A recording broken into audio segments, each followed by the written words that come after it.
In this demo, I'll walk through a code build project using the console. This is often how you first learn about AWS services, as the console gives you hints and prompts on options. Later in the course, however, you'll use code build with code pipeline, and you won't have to configure the projects or manually trigger the builds. For this demonstration, I will highlight and change common options. I will not talk about all the possible options. The documentation is pretty good. So let's start with the code build service. We'll click through and getting started.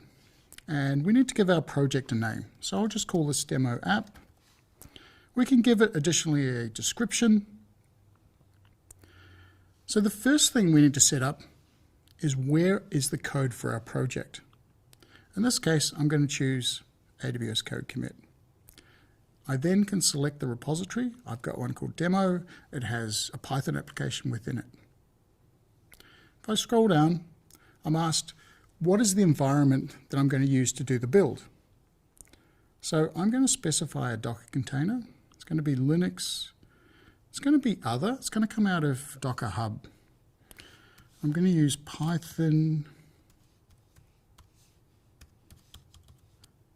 At this point, I can leave the defaults. I will create artifacts. I'm going to create a deployable artifact that I will put into a Elastic Beanstalk environment. So I do want to put artifacts into S3. I need to choose the bucket, and I've got a bucket I created earlier. And I'm going to split the namespace up so that the artifacts get put into different folders based on the build ID. You'll see here that there's a service role. This would be created for me. And the nice thing about the console is that the service role will be created to allow my build project to have access to the source code in code commit, as well as have access to the S3 bucket.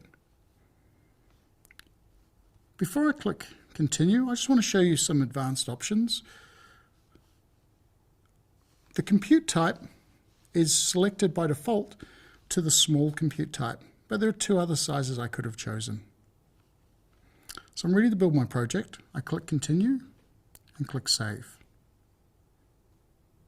While it's building, I'm going to deploy into an Elastic Beanstalk environment. I just wanted to show you what the environment looks like. I'm going to open up the website, another tab here, so you can see it's the default Python application. Let's go back and we can see that the project has built successfully and we're ready to start a build. So I click on Start Build. I need to tell the project which branch of my repository to build on. So I've chosen the dev branch. It's actually the only branch there. And it automatically supplies the last commit ID. So you can target different commits if you wanted to build against sort of older commits to your repository, to the branch. I think that's all we need to look at. We can click on Start Build and we can watch the process. This will take about 30 seconds to complete. We can see phase details, as I mentioned before, in buildspec.yaml. In fact, this isn't the one that I showed in the explanation. So this one's a little bit more extensive. It's going to install all of the Python requirements. It's going to install a zip package, and it's going to do some linting. It's going to do some code coverage tests, and then it's going to package up all the necessary files to deploy on Elastic Beanstalk. So we'll go back and we'll see that the phases are progressing. We've moved from submitted to provisioning down to downloading the source. It won't take too long. And we can see there, it's installing the requirements as well as the extra utilities I've asked it to install. It's now moving into the build phase, and we can see very quickly that it's moved through the build phase. It's done the post-build actions, it's uploaded the artifacts, and it's completed. And we can see green down the board, which is great. If we wanted to dig into the logs, if something happened, or if we're just interested in what actions were completed, then we can review the logs. These logs get pushed into CloudWatch logs, so they're not lost if we move off this build. So at this point, let's go and have a look at S3 and see what is being put in there as an artifact. So I go into my RPW demo bucket.